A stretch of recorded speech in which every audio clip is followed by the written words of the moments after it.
Admiral Kestra Vax stood motionless as the transport beam dissolved around her, materializing in Earth's global diplomatic center. Her posture remained rigid, shoulders squared beneath her obsidian uniform. The silver insignia of the Thyrlian Empire's Third Fleet gleamed under the artificial lighting, 6 stars indicating her rank as one of the highest military commanders in the galaxy's most feared civilization. Admiral Vax, welcome to Earth.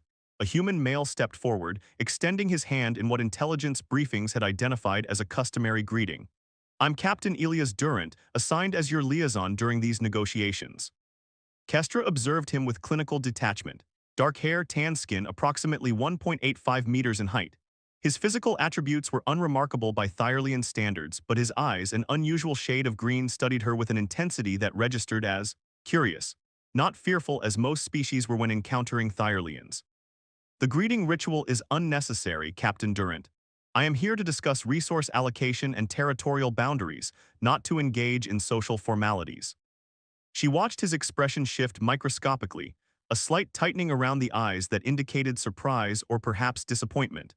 Humans were notoriously expressive, an evolutionary flaw the Thyrlian Empire had eliminated generations ago through genetic modification. Of course, Admiral, the delegation awaits in the conference chamber. He gestured toward a corridor. This way, please. The negotiations proceeded exactly as predicted.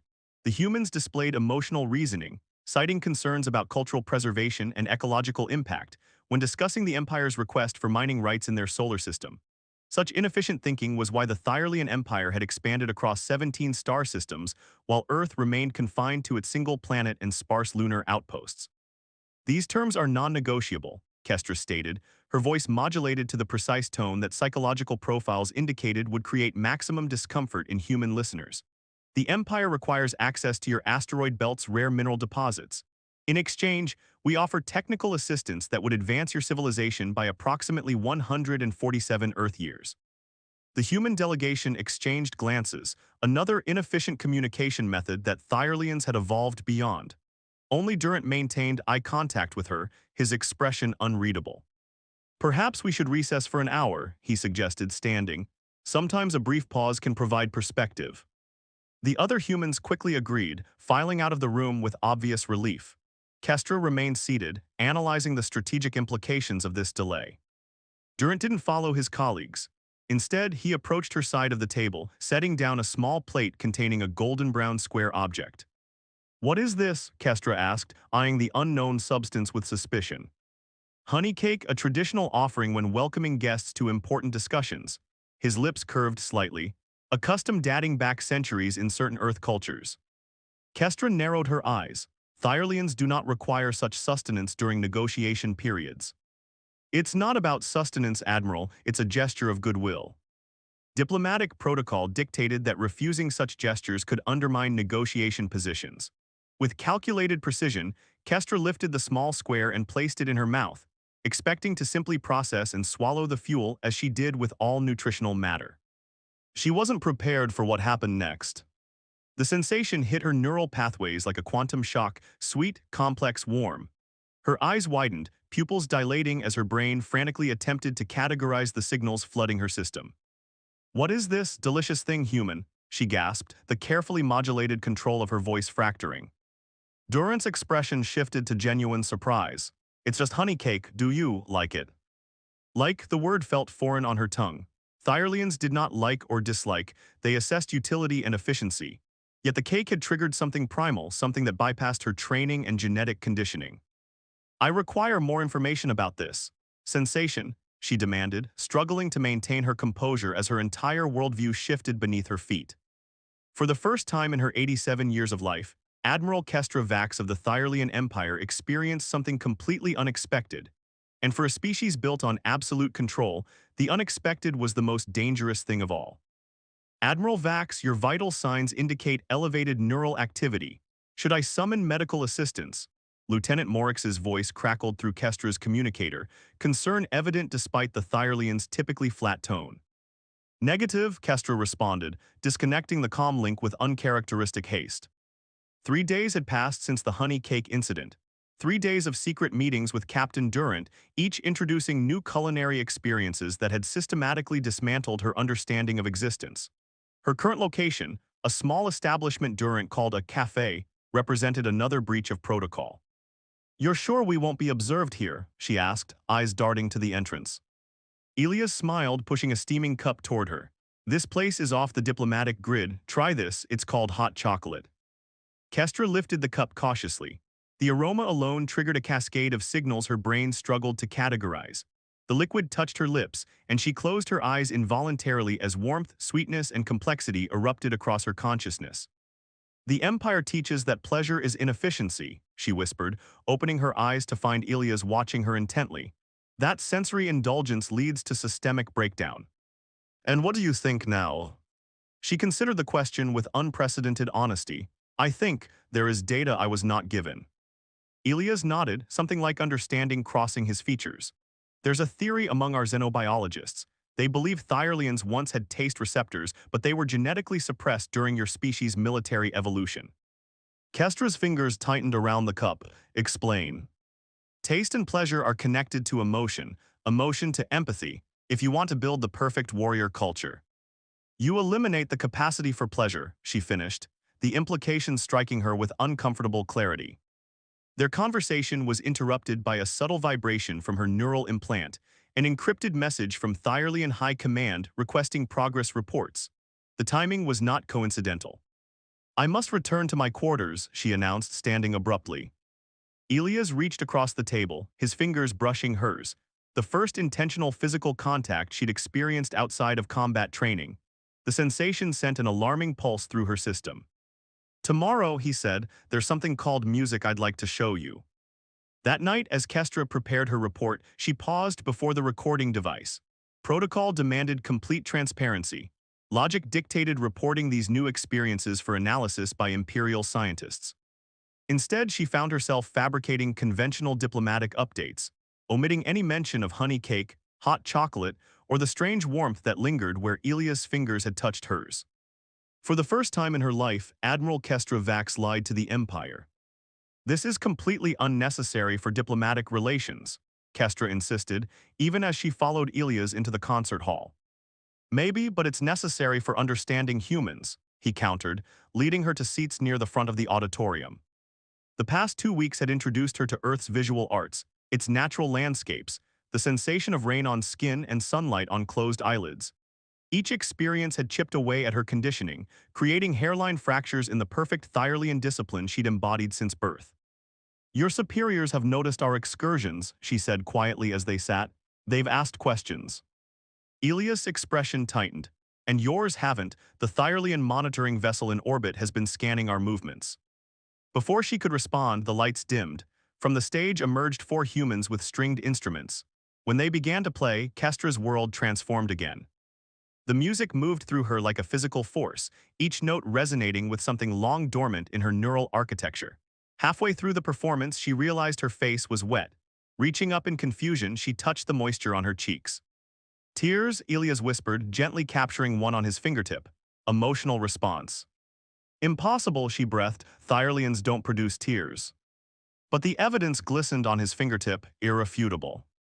Later that night, as they walked along the city's illuminated riverside, the inevitable confrontation arrived in the form of Lieutenant Morix, materializing from a transport beam with 4 armed Imperial guards. "Admiral Vax," he addressed her formally, "High Command requests your immediate return to the vessel. Your behavior has been flagged as potentially compromised." Kestra straightened, instantly reverting to Imperial posture. "My diplomatic mission is incomplete, Lieutenant. New orders supersede your mission parameters. The human's influence is deemed detrimental to Imperial interests." Elias stepped forward. "She's here as a diplomatic representative, you can't simply." "The human will remain silent," Morix cut in, raising his neural disruptor. Something unfamiliar flared in Kestra's chest, hot, urgent, protective. "Stand down, Lieutenant, that's an order." Morix hesitated, caught between protocol and hierarchy. "High Command indicated you might resist. Your judgment is considered impaired." "Return to the vessel," she commanded, infusing her voice with the authority that had cowed enemies across the galaxy. "Report that I've extended the mission by personal directive.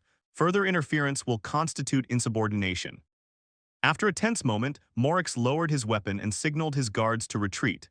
As they dematerialized, Kestra released a breath she hadn't realized she was holding. "That won't be the end of it," Ilias said quietly. "No," she agreed, turning to face him. The city lights reflected in his eyes, creating patterns she found inexplicably compelling. "But it buys us time." "Time for what?" Instead of answering, Kestra did something entirely unprecedented in her existence. She moved forward and pressed her lips against his, a kiss, as humans called it. The sensation was electric, awakening nerve endings she hadn't known existed. When she pulled back, the wonder in his expression mirrored her own internal chaos. "Time to understand what this is," she whispered, "before they take it away." "The Thyrlian Warfleet has entered the solar system," Admiral Brennan announced grimly to the assembled Earth Defense Council. 17 dreadnoughts position holding at Neptune's orbit. They're demanding immediate resource concessions or they'll advance. Kestra stood at the back of the command center, no longer wearing her Imperial uniform but simple Earth clothing, a concession to her increasingly ambiguous status. The past month had transformed her in ways the Empire would consider treason. "They're here because of me," she said, drawing all eyes in the room. "The Empire tolerates much but not desertion." "You haven't deserted," Ilias argued, standing beside her. "In their eyes I've been compromised." She stepped forward, addressing the council directly, "but their arrival also presents an opportunity." Admiral Brennan scoffed. "What opportunity? Their technology outmatches ours by centuries." "Yes, but they have a fundamental weakness." Kestra activated the holographic display, showing Thyrlian neural mappings. "My people are literally blind to significant portions of existence. Taste was only the beginning. Our sensory limitations extend to emotional processing, intuitive reasoning, even certain light spectrums." Murmurs rippled through the assembly as she continued. "These aren't random evolutionary traits. They're deliberate suppressions designed to create perfect soldiers who never question orders, never seek pleasure, never form attachments." Her eyes found Ilias. "Never love." The word hung in the air between them, another first for her, spoken aloud. "So what are you suggesting?" asked Councillor Patel. "We offer them chocolate and they'll retreat." "I'm suggesting we offer them choice," Kestra replied. "The Empire's greatest fear isn't military defeat, it's ideological contamination. They fear what I've become." That night, as Earth prepared for potential annihilation, Kestra and Ilias retreated to his apartment overlooking the sea. If these were to be their final moments, they would spend them together. "I need to tell you something," she said as they stood on the balcony watching moons rise over distant waters. "When I first arrived, my mission wasn't purely diplomatic." "I know," he said quietly. "Military intelligence flagged you as a strategic assessment officer. You were evaluating Earth's defenses." She turned to him surprised. "You knew, yet you still showed me your world, your art, your food." "I took a chance," he said simply, "that humanity itself might be more compelling than conquest." The realization of what he'd done, gambled his planet's safety on her capacity for change, overwhelmed her. She pulled him close, lips meeting his with newfound urgency. What followed was the final frontier of sensation, physical intimacy that transcended the merely biological, connecting them in ways her species had forgotten were possible. Later, as they lay entwined, Kestra made her decision. "Tomorrow, I'll contact the Imperial fleet." "And say what?" She smiled, tracing the contours of his face as if memorizing them. "That I've discovered something sweeter than victory."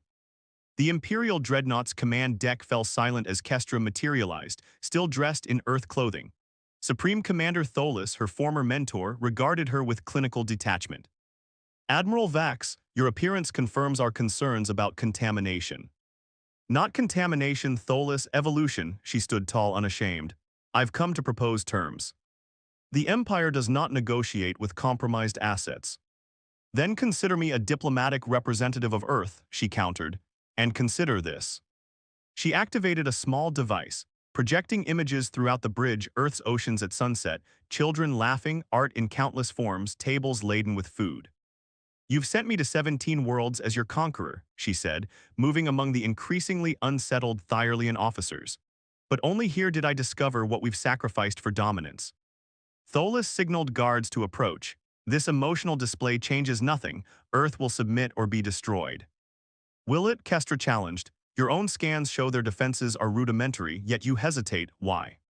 The Supreme Commander's expression remained impassive, but Kestra recognized the microscopic tension in his posture, uncertainty. "Because you fear what I represent," she continued. "One taste of honey cake unraveled decades of conditioning. Imagine what might happen if your entire fleet experienced what I have. She gestured to the viewport where Earth hung like a blue jewel. This isn't just another conquest, Tholis. It's a mirror showing everything we've lost. From her pocket, she withdrew a small vial. This contains a synthesized compound that temporarily reverses our genetic suppression of taste receptors. I'm offering you the chance to know what I know before you make your decision. This is heresy, Tholis hissed, but his eyes remained fixed on the vial. It's truth, she corrected, and truth is the foundation of empire.